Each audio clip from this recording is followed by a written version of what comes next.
Dios los bendiga, soy el pastor Gilberto Gutiérrez de la Iglesia Bautista Ores de México DF. Me da mucho gusto saludarlos en este 4 de abril 2020. Apocalipsis para niños es nuestra serie y estamos en el devocional número 95. El perfil de los creyentes en Cristo, basados en Apocalipsis capítulo 14, versículos 1 al 5.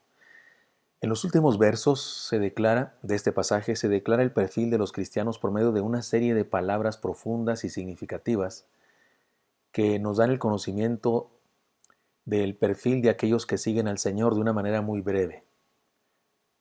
No hay nada que interpretar en eso. Las declaraciones son bien claras. Así que sigamos el camino seguro el más obvio, como hemos dicho, y encontremos las enseñanzas que el Señor quiso dar a los sufrientes discípulos de los primeros años de la historia de la fe.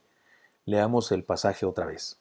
Después miré y aquí el Cordero estaba en pie sobre el monte de Sión, y con él 144,000 que tenían el nombre de él y el de su Padre escrito en la frente. Y oí una voz del cielo como estruendo de muchas aguas y como sonido de un gran trueno, y la voz que oí era como de arpistas que tocaban sus arpas y cantaban un cántico nuevo delante del trono y delante de los 4 seres vivientes y los ancianos, y nadie podía aprender el cántico, sino aquellos 44,000 que fueron redimidos de entre los de la tierra. Los que siguen son los versículos que nos corresponden ahora. Entonces los que no se contaminaron con mujeres, pues son vírgenes, estos son los que siguen al Cordero por donde quiera que va. Estos fueron redimidos de entre los hombres como primicias para Dios y para el Cordero. Y en sus bocas no fue hallada mentira, pues son sin mancha delante del trono de Dios. Amén. Ya hemos aprendido algunas características de un verdadero cristiano. Un cristiano verdadero tiene un dueño, es decir, se sabe propiedad privada de Dios. Un cristiano verdadero muestra la imagen de Dios con su vida. Un cristiano verdadero experimenta un nuevo modelo de vida y un cristiano verdadero tiene una naturaleza nueva. Por eso muestra un nuevo comportamiento, porque es nuevo él de por sí. He aquí la enseñanza de hoy. Un cristiano verdadero tiene una condición de libertad. El texto dice, redimidos de entre los de la tierra. Redimidos, redención es una palabra importantísima que se usaba para referirse a liberar a alguien de la esclavitud. Cuando, cuando alguien tenía que ofrendar a su hijo, porque era el primogénito, era redimido por uno de los levitas. Cuando alguien debía entregar una oveja, porque era la primogénita, podía redimirlo pagando el precio de eso. Cuando una persona llegaba a ser esclavo por falta de pericia, por falta de sabiduría y te empobrecía tanto que llegaba a ser esclavo, alguien podía comprarlo y ese significaba redención, lo redimía. Así que tiene que ver con libertad. Ser cristiano es ser libre. Tristemente muchos cristianos se convierten en religiosos y no en libertos, al adherirse a una comunidad religiosa, tradicional, legalista. Pero el verdadero cristiano ha sido liberado de toda esclavitud de entre los hombres de la tierra, de todo tipo de esclavitud. Por si fuera poco, la libertad ha sido comprada a un alto costo. O sea, nuestra libertad no fue barata. Fue gratis para nosotros, pero no fue barata para el Señor. Le pertenecemos al Señor no solo por creación, sino por redención también. No solo nos creó, después de crearnos nos redimió, nos compró para sí.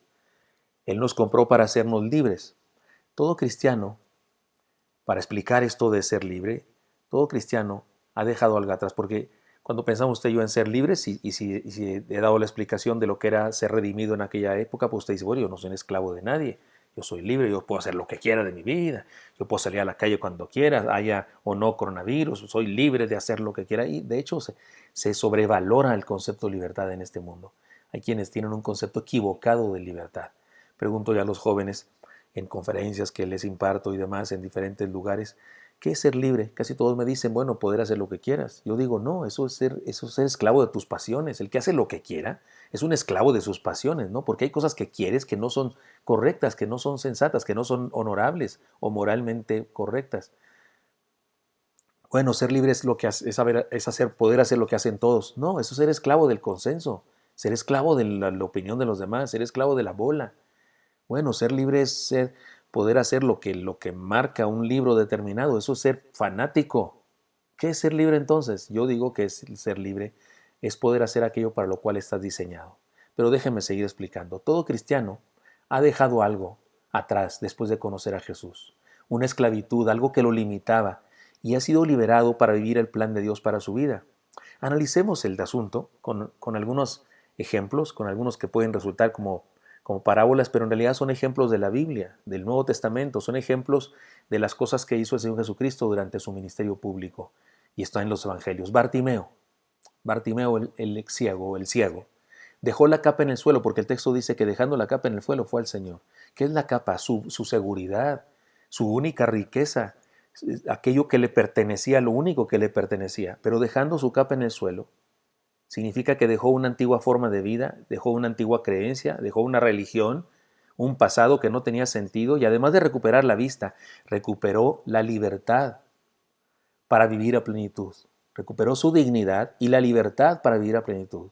Eso es ser libre, eso es ser liberado por Jesús. El paralítico de Betesda, 38 años de estar esperando que un ángel bajara, según la leyenda, removiera el agua y él bajara, pero siempre bajaba antes primero que él, decía él como pretexto. Cuando Jesús le pregunta, ¿quieres ser sanado? No dijo que sí de inmediato, dijo, bueno, lo que pasa es que el ángel no viene y yo, pero tenía 38 años de no poder.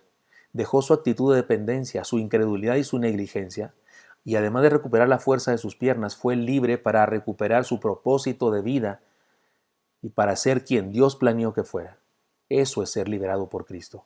La mujer adúltera dejó su culpa y vergüenza y fue libre para comenzar una nueva vida.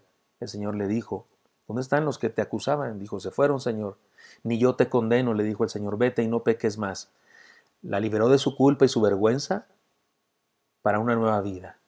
Leví el publicano, uno de sus discípulos, el que después se llamó Mateo, dejó su traición porque traicionó a su pueblo, dejó de su deshonestidad y su materialismo y fue libre para decidir un nuevo propósito de vida siguiendo al Señor. Los discípulos mismos, todos los demás discípulos, no todos, pero la mayoría de ellos, eran discípulos de los fariseos y dejaron su frustración religiosa, su legalismo y fueron libres para ser discípulos de un nuevo reino. El cristianismo es un acto de redención, es decir, de liberación. Éramos esclavos y Él pagó el precio de nuestra liberación para hacer aquello para lo cual estamos diseñados, siguiendo el ejemplo que puse antes, de que ser libre no es poder hacer lo que quieres, porque eso es ser esclavo de tus pasiones, ni es poder hacer lo que hacen todos los demás, porque eso es ser esclavo del consenso. Es ser libre, es poder hacer aquello para lo cual está diseñado, y Dios nos diseñó para creer en Él, para caminar con Él y para un propósito específico para cada uno. Y cuando descubrimos ese plan de Dios para nuestra vida, entonces somos libres. Ahora bien, esclavizarnos al legalismo, a la religiosidad o al tradicionalismo es tan dañino como ser esclavo de las pasiones, el libertinaje y el pecado, en fin. El cristianismo es ser libre de verdad. Miren, déjenme lo digo de esta manera. El que fuma, se emborracha o se droga, no lo hace porque puede. No es que sea libre de hacer eso. No, es esclavo de hacer eso. Lo hace, eso hace, fuma, se droga, se emborracha, porque no puede dejar de hacerlo, porque una porquería de este tamaño lo vence. Es decir, que es un esclavo, no es una persona libre, no es libre de hacerlo, es esclavo de no poder dejar de hacerlo, o es esclavo de tener que hacerlo.